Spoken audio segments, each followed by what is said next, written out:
How to do slow motion on TikTok. First, open up the TikTok application.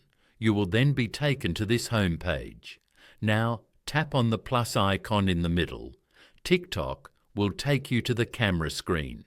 Tap and hold the capture button to record a video. Once you are done, release the button. Then go to the Edit option from the side panel. From here, tap on the video. Now from the available options, select Speed. Here you will see a scale from 0.1x to 10x. Slide the indicator from 1x to 0.1x. It will make the video slower and increase the length of the video. There you go. You have successfully made a slow motion video on TikTok. Following these steps, you can easily do slow motion on TikTok.